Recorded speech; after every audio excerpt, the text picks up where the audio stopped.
Hi everyone, welcome to Haryana classroom. So भाई mock test number 6 है जो आज हम करने वाले हैं। और इस वाले मॉक टेस्ट में जो हमने क्वेश्चंस लिए हैं वो इंश्योरेंस के ज़्यादातर टोटल क्वेश्चंस 40 हैं भाई।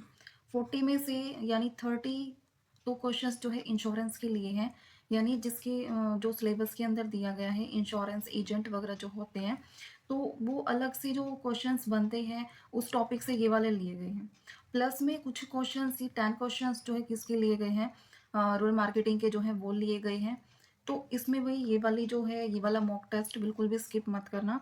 आपको बहुत सारे जो है नए फैक्ट जो है आपको सीखने को मिलेंगे और आप जो है एनालिसिस कर पाओगे कि आप जो है इंश्योरेंस का जो है सब्जेक्ट अगर कहीं से कर रहे हो तो आपको ये वाली चीज़ें वहाँ से दिखी हैं या नहीं दिखी है, तो कैसा क्या है, क्या क्या नई चीज़ें जो है इसके अंदर आएंगी। तो मॉक टेस्ट नंबर 6 है ये। तो क्वेश्चंस हम करते हैं स्टार्ट। और इसमें भाई ये वाले जो क्वेश्चंस है इसमें आंसर जो है साथ के साथ गिवन है। देखो फर्स्ट क्वेश्चन देखो, which vehicles are classified as commercial is notes. यानी नोट्स के अनुसार जो है व्यवसायिक वाहन किसे कहा गया है, व्यवसायिक कमर्शियल। तो कमर्शियल भाई किसे कहा गया है, यानी जो टू व्हीलर्स होते हैं ऑप्शंस आप चेक कर सकते हो कौन से ऑप्शंस में आपको जो है करेक्ट लग रहा है। तो फर्स्ट ऑप्शन देखिए, प्राइवेट सैलून कार्स, निजी कार, ये नहीं हो सकता, कमर्शियल यूज वाला बोला है। दूसरा क्या है कि इसमें किराए पर सामान यात्रियों को ले जाने वाला वाहन जैसे ट्रक, टैक्सी, बस बस वगैरह, ये हो गया। थर्ड क्या है, two wheelers for private use के लिए, दो पहियों वाला निजी पर्पज के लिए, ये वाला। तो और फोर्थ क्या है, इमरजेंसी व्हीकल्स ओनली।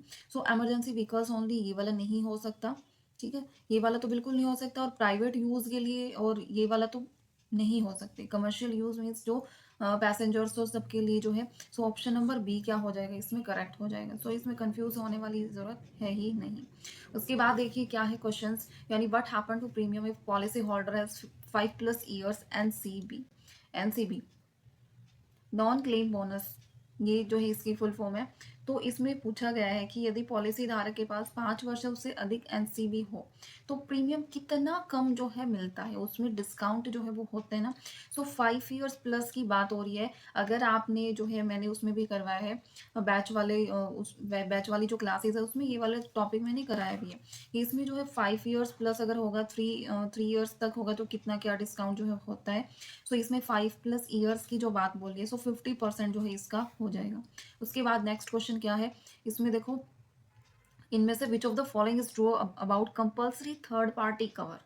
यानी जो है इनमें से कौन सी जो है ये चीज किसके बारे में बता रही है कि वो कौन सा जो है स्टेटमेंट जो है निभा रही है कवर के बारे में सही है। तो फर्स्ट ऑप्शन देखो भाई क्या दे रखा है कि इसमें it covers honours personal losses को कवर करता है ये। या बी क्या दे रखा है, it only covers third party death, injury और property as per law.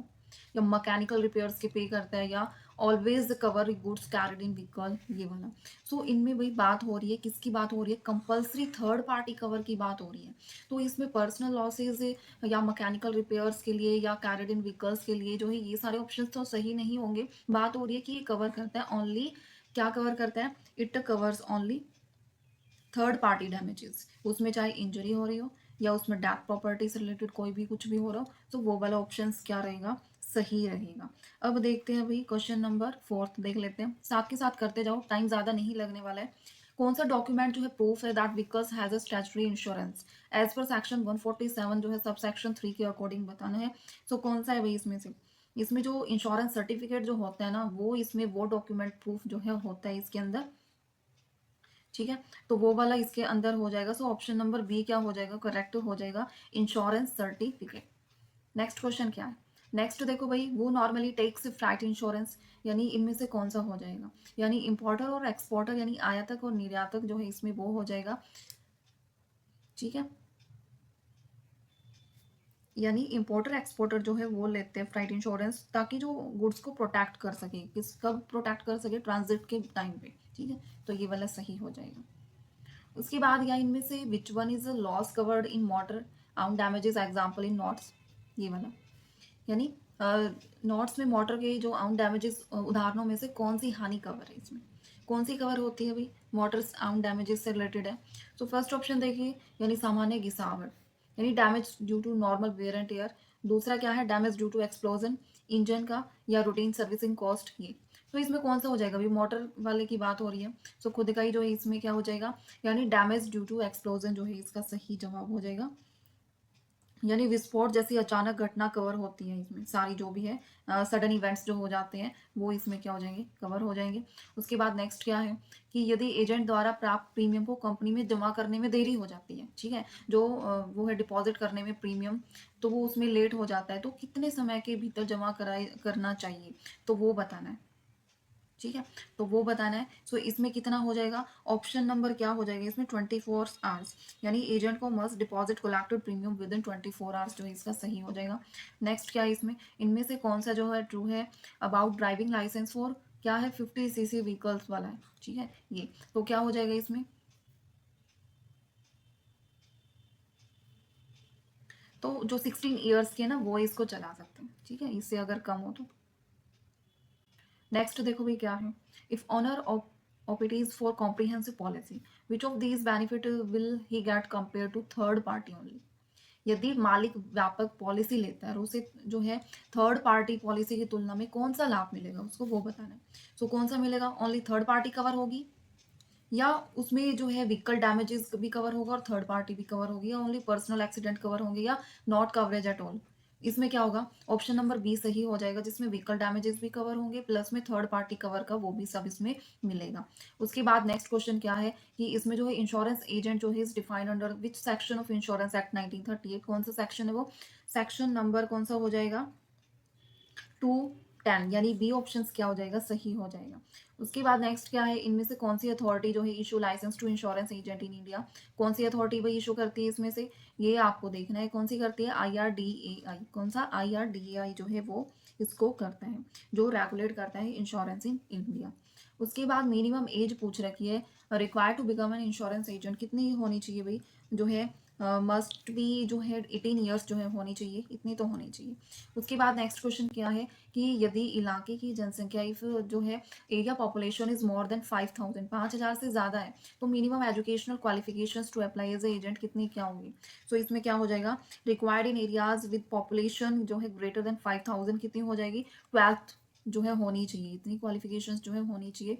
Application fees जो है, बेसिक रजिस्ट्रेशन फीस जो है किसकी, to become an insurance agent कितनी हो जाएगी, 250, कितनी हो जाएगी, बेसिक रजिस्ट्रेशन फीस 250 हो जाएगी। उसके बाद नेक्स्ट क्वेश्चन क्या है, इसमें how many training hours are required for a plain या सिंगल लाइन एजेंट, कितने कितने घंटे की ट्रेनिंग जो है मैंडेटरी होती है फॉर सिंगल लाइन एजेंट के लिए, 50 आवर्स, ठीक है। उसके बाद नेक्स्ट क्या है, कंपोजिट एजेंट ट्रेनिंग जो है इसमें क्या है, लाइफ और जर्नल की कितनी हो जाएगी, इसमें फॉर लाइफ और जर्नल इंश्योरेंस की जो है ट्रेनिंग का कितने आवर हो जाएंगे, 75, कितने हो जाएंगे, 75 हो जाएंगे। उसके बाद नेक्स्ट क्या है, इसमें जो है minimum age required to become an insurance agent कितनी जो है, कितनी एज होनी चाहिए, इसमें भाई दो ऑप्शन, ये हाँ, ये वाले ऑप्शंस में क्या दे रखी है, एरर दे रखा है इसमें। सो एज जो है ना भाई 18 होनी चाहिए, ये वाले जो है इसमें ये नहीं लेना आपको, ठीक है, तो 18 हो जाएगी इसकी। उसके बाद नेक्स्ट क्या है, हाँ ये दो क्वेश्चंस जो है दोबारा रिपीट हो गए हैं। इसमें 75 आवर्स हम कर चुके हैं, लाइफ और जर्नल इंश्योरेंस वाला कितना, 75 आवर्स। अब इसमें देखो जो agent license is valid for how many years, कितने साल तक जो है एजेंट लाइसेंस जो है वैलिड होगा, वो बताना है भाई, 3 ईयर्स, जो लाइसेंस वैलिड फॉर 3 ईयर्स तक होगा। उसके बाद जो रिन्यूएबल फीस जो है if applied before 30 days of expiry, कितना, समाप्ति से 30 दिन पहले नवीनीकरण के लिए शुल्क कितना है वो बताना है आपको। सो वो कितना है भाई, 125, कितना हो जाएगा, 125 हो जाएगा, यानी lower fees if renew early, ठीक है। उसके बाद नेक्स्ट क्या है, अगर renewable fee applied after 30 days, अब बात हो रही है after 30 days but with in 1 year of expiry, यानी 30 days से तो ज़्यादा और 1 ईयर से पहले जो है कितनी हो जाएगी फीस वो आपको बतानी है। सो कितनी लेट फी इंक्रीज जो है 125 से इंक्रीज होकर कितनी हो जाएगी, 125 हो जाएगी। सो ऑप्शन नंबर बी क्या हो जाएगा, करेक्ट हो जाएगा। उसके बाद बोला है renewable fee applied within 1 year after expiry, after expiry की बात हो रही है। So higher penalty due to delay, इसमें ज़्यादा हो जाएगा। सो 875 इसका सही जवाब हो जाएगा। उसके बाद क्या है, fee for issuing duplicate license. Duplicate license अगर गुम हो जाता है तो उस केस में जो है इशू करने में कितनी फ़ीस लगेगी, सो कितनी लगेगी, 50 जो है इतनी लगेगी। उसके बाद नेक्स्ट क्या है, इसमें देखो penalty for working without license. Without license individual agent है वो अगर काम कर रहा है विदाउट लाइसेंस तो कितनी पेनल्टी जो है लगेगी, कितना जुर्माना जो है लगेगा, वो लगेगा कितना, 500 जो है वो लगेगा। उसके बाद नेक्स्ट क्या है, penalty of insurance company allow an unlicensed person to active, कितनी होगी उसके लिए, जिसके पास क्या है, बिना लाइसेंस वाले व्यक्ति को कार्य करने की अनुमति देती है, तो कितनी जो है पेनल्टी होगी, 1000 जो है इसमें होगी। ठीक है, उसके बाद नेक्स्ट क्या है, मैक्सिमम फाइन ऑन कंपनी और and officers if company itself lacks license. यदि कंपनी के पास ही लाइसेंस नहीं होगा तो कितना लगेगा, 5000 जो है वो लगेगा। उसके बाद नेक्स्ट क्या है, which of the following is not a duty of an insurance agent towards principal. क्या है, इनमें से कौन सी बीमा एजेंट का कर्तव्य नहीं है, तो वो बताना है कि भाई इसमें नॉन डेलीगेशन या कॉन्फिडेंशियलिटी या ओबीडियंस जो है ये सारे तो उसकी क्या है, ये जो है ड्यूटी है। ड्यूटी कौन सी नहीं है, सीक्रेट प्रॉफिट रखना वो इसकी ड्यूटी नहीं है। नेक्स्ट क्वेश्चन, अब इसमें ये भाई वहां तक जो है हमने इंश्योरेंस के क्वेश्चंस किए हैं जिसमें इंश्योरेंस एजेंट से रिलेटेड जो है कुछ इंपॉर्टेंट फैक्ट थे।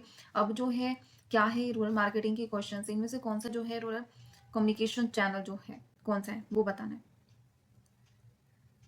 सारे के यानी हार्ट मिलाज वॉल पेंटिंग सारे के सारे क्या है, इसकी कम्युनिकेशन चैनल है, सो सही जवाब हो जाएगा ये। उसके बाद 29th में क्या है कि कौन सा सेक्टर कंट्रीब्यूट करता है मोस्ट टू रूरल इनकम, कौन सा सेक्टर करता है इनमें से, एग्रीकल्चर जो है वो वाला करता है, ऑप्शन नंबर ए इसका सही हो जाएगा।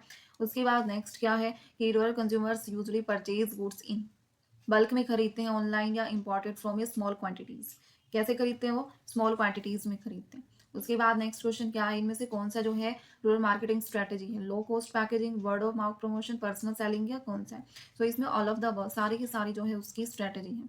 उसके बाद कौन सा फैक्टर्स जो है decide rural demand the most, कौन सा करता है, कौन सा करता है इसमें से, रेनफॉल, फेस्टिवल्स या गवर्नमेंट सब्सिडी, सारे के सारे करते हैं अभी। और ये आपको ध्यान में भी रखना है कि जब भी सीईटी मेंस के जो भी एग्जाम होंगे या मार्केटिंग से रिलेटेड या कोई भी एग्जाम में क्वेश्चंस जो है पूछे जाते हैं, अगर आपसे ऑप्शन सही रखे हैं और ऑल ऑफ दीज या ये वाले ऑप्शंस आपको दिखने को मिलते हैं, सो मोस्टली जो है 90% केसेस में जो ऑप्शंस जो है कौन सा सही होता है, ऑल ऑफ दीज जो है ये वाला सही होता है, तो आपको ये चीज़ ध्यान में रखनी है। उसके बाद नेक्स्ट क्या है, कौन सी organisation is known for rural dairy marketing, कौन सी है इनमें से वो आपको बतानी है, अमूल है, आपको दिख भी रहा है, सो कौन सी अमूल है। उसके बाद क्या है, rural communication is affective through, किसके थ्रू अफेक्टिव होती है भाई, ओपिनियन लीडर्स के थ्रू, लोकल मीडिया या डेमोन्स्ट्रेशन जो है इसमें सभी, तो इसका आंसर भी क्या हो जाएगा, ऑल ऑफ दीज जो है इसका आंसर सही हो जाएगा। उसके बाद की क्या है, रूरल मार्केटिंग चैलेंज की कौन सी की है इसमें से, सो 35 क्या है इसमें, ऑल ऑफ दीज जो है इसका सही जवाब हो जाएगा। ठीक है, उसके बाद नेक्स्ट क्वेश्चन क्या है कि इनमें से which rural retail format is the most popular, कौन सा फॉर्मेट जो है मोस्ट पॉपुलर है, वीकली हर्ट्स यानी मॉल्स, ऑनलाइन स्टोर या फ्रेंचाइजी जो होती है ये सब नहीं है, सो वीकली हर्ट जो है इसका इंपॉर्टेंट है। उसके बाद नेक्स्ट क्या है, 37th क्वेश्चन का जवाब क्या हो जाएगा कि इनमें से कौन सा factor play a major role in rural saving, कौन सा फैक्टर करता है भी मेजर रोल, इसमें एग्रीकल्चर इनकम भी करता है, एम्प्लॉयमेंट भी करते हैं, गवर्नमेंट स्कीम्स भी करते हैं, सो ऑल ऑफ दिस इसका सही जवाब हो जाएगा।